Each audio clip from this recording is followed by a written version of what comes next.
తాకట్లో ఉన్న మీ బంగారాన్ని విడిపించి ఆ రోజు ఆన్లైన్ రేటుకి కొంటాం. Sharma gold company. నమస్కారం, వెల్కమ్ టు సుమన్ టీవీ. నేను గీతాంజలి.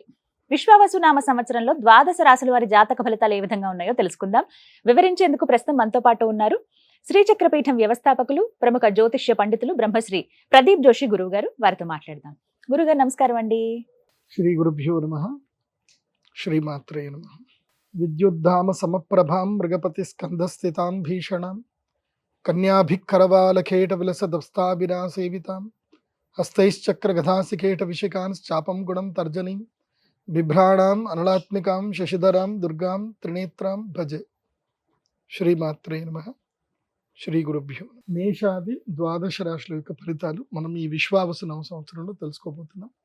ముందుగా ప్రేక్షకులందరికీ, సనాతన ధర్మ బంధువులందరికీ మీకు కూడా శ్రీ విశ్వావసు నామ సంవత్సర ఉగాది శుభాకాంక్షలు.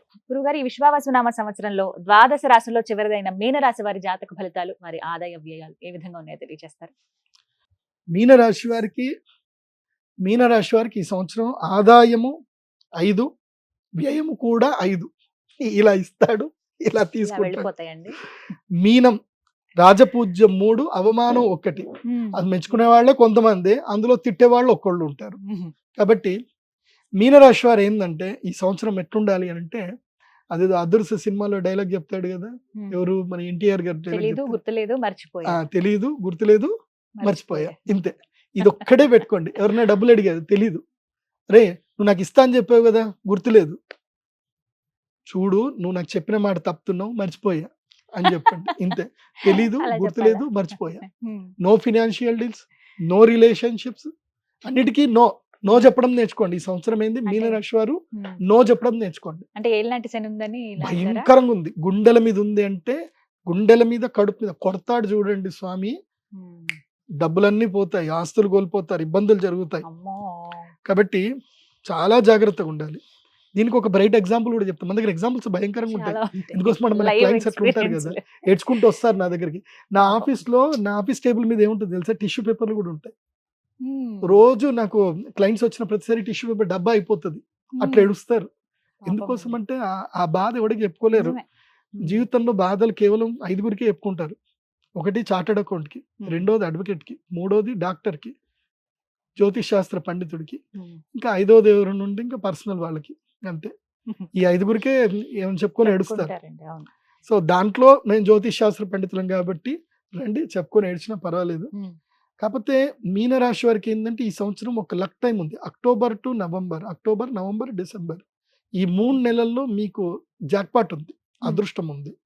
సో ఏదైనా వ్యవహారాలు చక్కదిద్దుకోవడం కానీ, సరిదిద్దుకోవడం కానీ, సంపాదన చేసుకోవడానికి కానీ, కొత్త వ్యాపారాలు స్టార్ట్ చేసుకోవడం కానీ, దసరా అబ్సల్యూట్లీ వండర్ఫుల్ టైం. అయితే నేను మీన రాశి వారికి చెప్పేది ఏంటంటే, మీకు గుండెల మీద శని ఉన్నాడు కాబట్టి అహంకారం ఎక్కువగా ఉంటుంది, కోపం ఎక్కువగా ఉంటుంది. కాబట్టి తొందరపాటు వద్దు, దేనికి తొందరపాటు నిర్ణయాలు వద్దు. మీ దగ్గర అకౌంట్లో ఏమైనా డబ్బులు ఉంటే అవి ఆఫ్లైన్లో పెట్టుకోండి. ఊరికే డబ్బులు ఉన్నాయి, మీకు ఎట్లా అయిపోతుందంటే ఈ డబ్బులు ఉన్నాయి కదా, దీన్ని ఏమైనా చేయలేదు, ఇట్లాగే మైండ్ మిమ్మల్ని తింటా ఉంటుంది. అదేదో పెట్టుబడి వచ్చింది, ఇదేదో పెట్టుబడి వచ్చింది, ఆ కారు కొందాం, ఈ కారు కొందాం, ఆ ఇంటి పెడదాం, ఈ ఇల్లు పెడదాం, ఇదే తిప్పుతా ఉంటుంది మీకు. శని కూర్చొనివ్వడు. కాబట్టి ఏమీ చెయ్యొద్దు. ఏదైనా ఇన్వెస్ట్మెంట్ చేసేది ఉంటే నేను చెప్తున్నా కదా, ఒక్కటే, అన్లెస్ సేల్ డీడ్ అయ్యేంత వరకు ₹1 ఇవ్వకూడదు. ఇప్పుడు మొన్న మధ్యనే ఒకటి యాదగిరి గుట్ట దగ్గర ఒకళ్ళు జరిగింది. పాప మా పిల్లాడు వెళ్ళాడు, 30 లక్షలు అడ్వాన్స్ ఇచ్చాడు. 30 లక్షలు అడ్వాన్స్ ఇచ్చాడు ల్యాండ్ కొనుక్కుందామని. అడ్వాన్స్ ఇచ్చిన 10వ రోజుకి ఏం తెలిసిందంటే అది ఆల్రెడీ ఇంకొకళ్ళకి అడ్వాన్స్ తీసుకున్నాడు. ఒకే ల్యాండ్ ని 10 మంది దగ్గర అడ్వాన్స్ తీసుకున్నాడు, ఎవరికి రిజిస్ట్రేషన్ చేయలేదు, వాడు జంప్. ఈ 10 మంది కలిసి ఎవరిని అడగాలి? ఇప్పుడు అగ్రిమెంట్ చేసుకునే సబ్ రిజిస్టర్ ఆఫీస్ లో తెలియదు కదా. ఇప్పుడు నేను మీ ల్యాండ్ అగ్రిమెంట్ చేసుకున్నాను, సబ్ రిజిస్టర్ ఆఫీస్ కింద తెలుస్తుంది, సేల్డీ చేసుకుంటే కదా తెలిసేది. సో వాడు 10 మంది దగ్గర అడ్వాన్స్ తీసుకొని 30 లక్షల చొప్పున 3 కోట్లు తీసుకొని వాడు జంప్ వెళ్ళిపోయాడు. ఇప్పుడు ఈ 30 మంది ఈ 10 మంది కొట్లాడుకుంటున్నారు, ఈ ల్యాండ్ నాది, ఈ ల్యాండ్ నాది అని. ఏం చేస్తారు చెప్పండి? సొల్యూషన్ ఎక్కడ వస్తుంది? కోర్టుకి వెళ్తే సొల్యూషన్ వస్తుందా? రాదు. నేను అదే చెప్తున్నా, మీన రాశి కానీ ఎవరికైనా ఇంతేనండి. ఇప్పుడు ఎట్లా అయిపోయింది అని అంటే, క్రైమ్ భయంకరంగా పెరిగిపోయింది. ఏ విధంగా ఎలా మోసాలు చేస్తున్నారో కూడా తెలియట్లేదు. అసలు అది మ్యానిపులేటెడ్ అంటే ప్లాన్డ్ క్రైమ్ అన్నమాట అన్ని కూడా ప్లాన్డ్. ఇంకోటి ఏం జరిగింది, రోడ్డు పక్కన ల్యాండ్ చూపించాడు. సబ్ రిజిస్టర్ ఆఫీస్ లో ఈ రోడ్డు పక్కన ల్యాండ్ అండి, అక్కడైతే 10 కోట్లు, ఇక్కడైతే 5 కోట్లు, సేమ్ ల్యాండ్. మేము తక్కువ రేట్ సగం రేట్కి అమ్ముతున్నాము, తీసుకోండి కావాలంటే అడ్వాన్స్ ఇవ్వండి. ల్యాండ్ అంతా చూపించాడు, రోడ్డు పక్కన ల్యాండ్ అన్నాడు. రిజిస్ట్రేషన్ అయిపోయింది, ఏంటి రిజిస్ట్రేషన్ అయిపోయింది, డబ్బులు ముట్టాయి. వీళ్ళు ఆ ల్యాండ్ లోకి వెళ్ళి బోర్డు పెట్టుకున్నారు, కంచేయడం స్టార్ట్ చేశారు.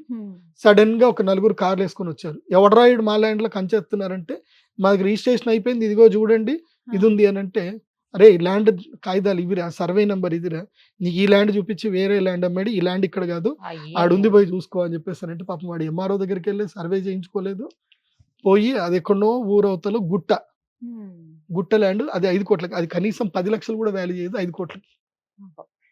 కంప్లైంట్ చేయాలంటే ఎవడు కంప్లైంట్ చేస్తాడు? నువ్వు ల్యాండ్ చూసుకోవాల్సింది. వాడి దగ్గర పోయాడు, వాడు అన్నాడు నువ్వు రెవెన్యూ, నువ్వు సర్వే అడగాల్సింది, నువ్వు అడగలేదు, నేను అమ్మినా, ఏం చేసుకుంటావు చేసుకో. ఇలాంటి మోసాలు కంప్లైంట్ లేదు, కంప్లైంట్ చేయడానికి లేదు కదా అక్కడ. అయిపోయి. సో నేను చెప్పేది ఏంటంటే, మీనరాశి వారు ఎవరైనా సరే మోసపోయే అవకాశాలు ఎక్కువగా ఉంటాయి కాబట్టి, మీనరాశి వారు ఏది చేసినా అన్లెస్ సేల్ డీడ్ కరెక్ట్ గా జియో ట్యాగ్ తోటి లేనంత సేపు మీరు అది కొనకండి, అట్లాంటివి చేసుకోకండి, డబ్బులు పోగొట్టుకుంటారు. మొన్న ఈ మధ్యన ఒక సూపర్ మార్కెట్ సంబంధించిన ఒక వ్యక్తి కూడా ఇట్లాగే డబ్బులు పోగొట్టుకున్నాడు. ఆయనకి ఏదో రాజ్యసభ సీట్ ఇస్తారని చెప్పి ఆయన దగ్గర 3 కోట్లు లాగారు. రాజ్యసభ సీట్ లేదు, మన లేదు, కనీసం ఒక కుర్చీ కూడా కొనియలేవాడు. రాజ్యసభ సీట్ తర్వాత 3 కోట్లు తీసుకున్నాడు.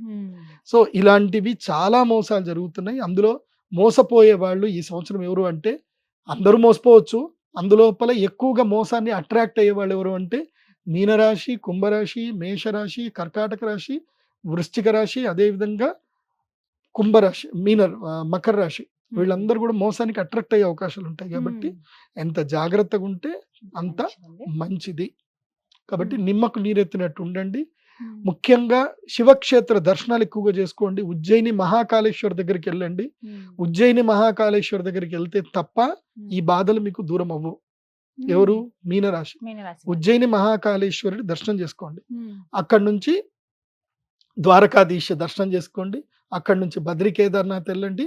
చిట్ట చివరన కలియుగ ప్రత్యక్ష దైవం వెంకటేశ్వర స్వామి వారి దర్శనం చేసుకోండి. ఎలాంటి నష్టాలు రాకుండా స్వామి మనం కాపాడొచ్చు. వీళ్ళకైతే నేను అక్షయ తృతీయకి రావద్దనే చెప్తా. ఎందుకండి? వచ్చిన ఫలితం పెద్దగా ఉండదు. వస్తే భక్తితో రండి. ఎందుకోసం అంటే, ఇప్పుడు ఏలినాటి శని ఇక్కడికి అనాహతం వైపు నుంచి దిగుతాడు కదా, కోపం ఎక్కువ ఉంటుంది. వీళ్ళు కూడా నాతో కూడా కొట్లాట పెట్టుకుంటారు.